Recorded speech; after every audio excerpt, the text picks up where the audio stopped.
Maybe the public doesn't like you. They see your face and they just don't like you. It's a real thing. Maybe they don't like the way you talk. It's a real thing. Maybe they don't like the colors. That's a real thing. Maybe they don't like even what you do. Maybe they have a stigma against the industry that you're in. You won't know until you iterate and test different messaging, right?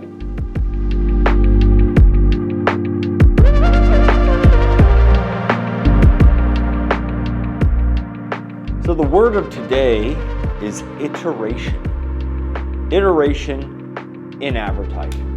What does that have to do with advertising? Let's talk about it. All right, let's break it down. Iteration means perform, well actually iterate means perform repeatedly, okay? It comes from the verb, Latin, mid-16th century from Latin repeated, from the verb again. Now why am I talking about this word? Iteration, all right? Now the whole point of iteration is the repetition of a process or utterance, repetition. Advertising is nothing but iteration. That's what this game is, okay? What do I mean? The iteration of advertising begins with the setup of a campaign, message, product, service, offer. As you continue to advertise, you repeat this message over and over again. Sometimes that message will penetrate the correct segment of a market. Sometimes it does nothing. So what do we do in the latter? When that happens, first thing is to understand it makes no sense to get angry or discouraged. It's not going to help the situation. So we have to repeat the message again, but maybe tailor it or tweak it in a different way with another variation. Iteration, variation, hand in hand with advertising, okay? Where I think people get lost in advertising is the impatience factor, the financial factor, and the worry factor. And that is the most emotionally charged section of advertising, which for every business owner is painful. And I'm not going to not acknowledge that. It is painful. But this is no reason to lambaste, criticize, make fun of. It's an iteration moment or a variation moment where we say, let's look at what we've got. All right, we need to make a new offer. We need to offer something else. We need to change the video. Maybe the public doesn't like you. They see your face and they just don't like you. It's a real thing. Maybe they don't like the way you talk. It's a real thing.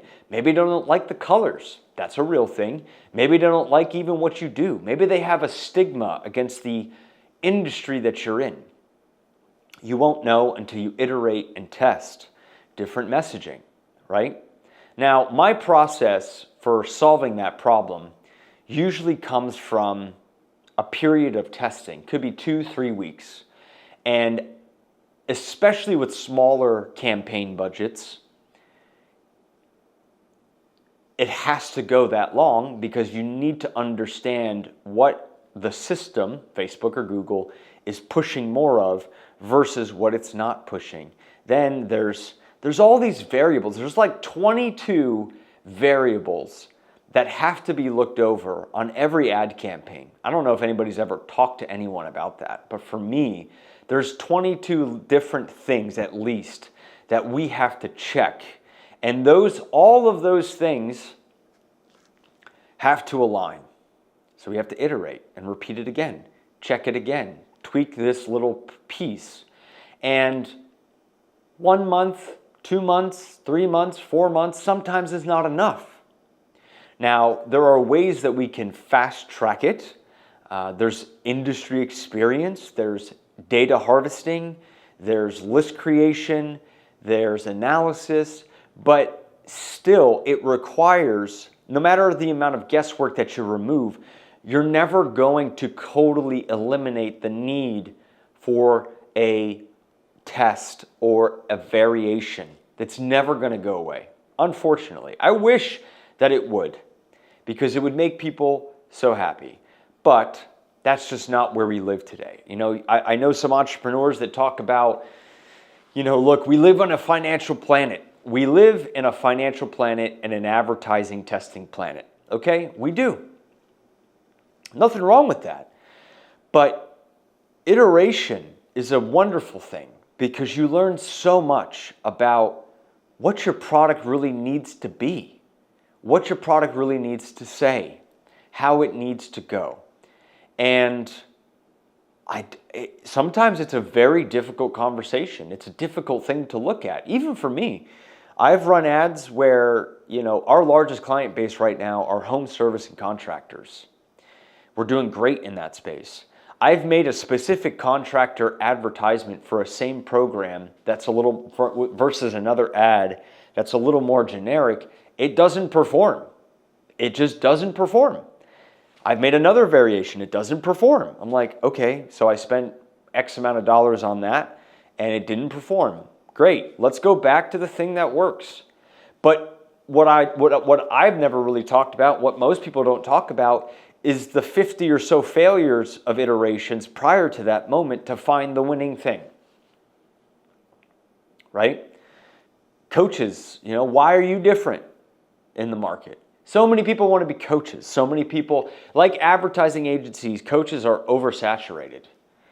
So you got to get really clear on what is your differentiator in the marketplace. This is not a bad conversation we're having. This is a truthful conversation that we're having. Some people can take it. Some people can't. Okay.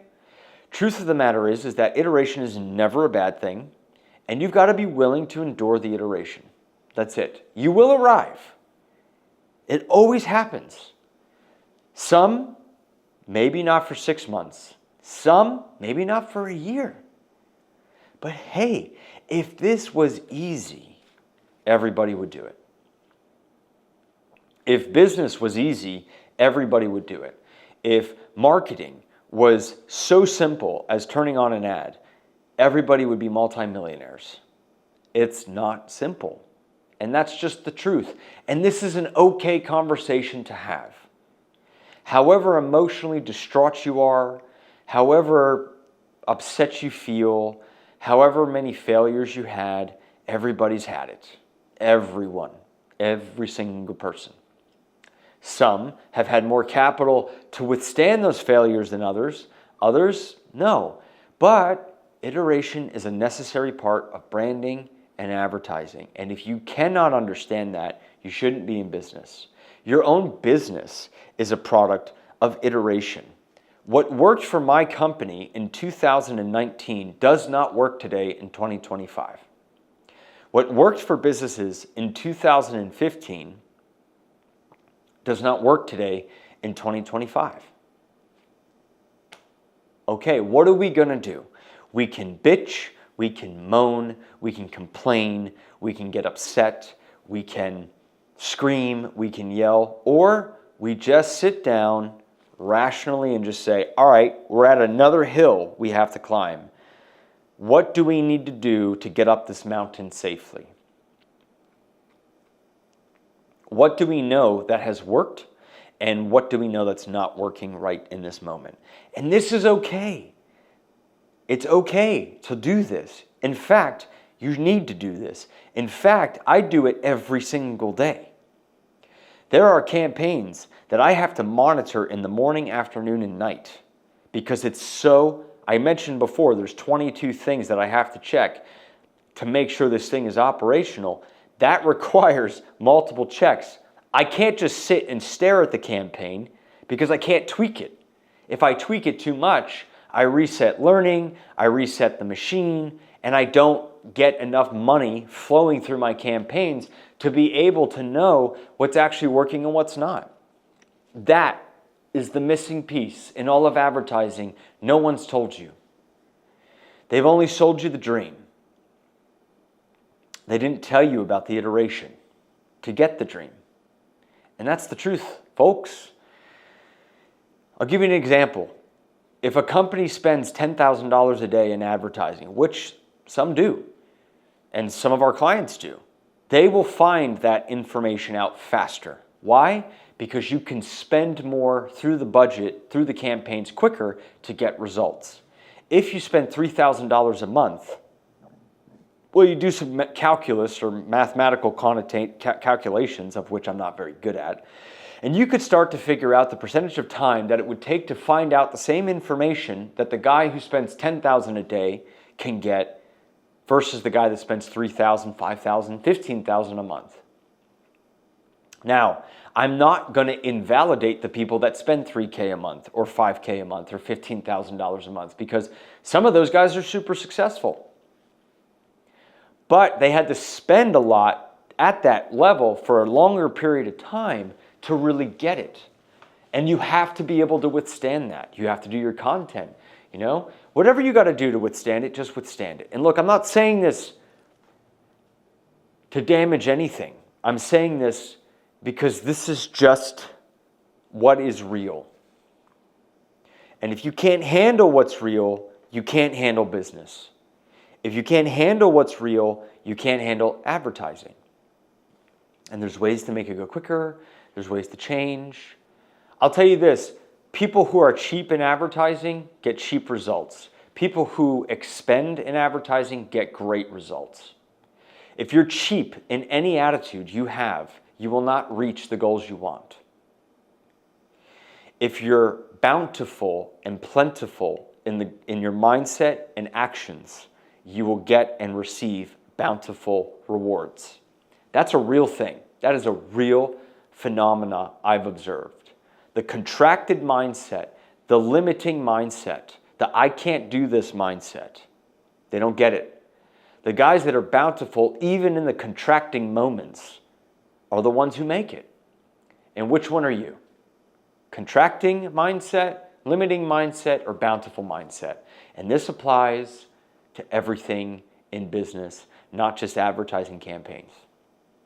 So I said this just to be honest, just to communicate, and I hope it gives you some insight into the game you're going to venture into with your advertising, or you're already in the middle of. And I just advise you, whoever you're working with, give them the benefit of the doubt, okay? 90% of people are good people. 20% are not. And if you're working with someone who's working with you, in communication with you, helping you, fighting with you, don't shoot them unless they're flagrantly messing things up. If they are not communicating, not getting back to you, that's a good indicator these are not the right people to work with. Just saying.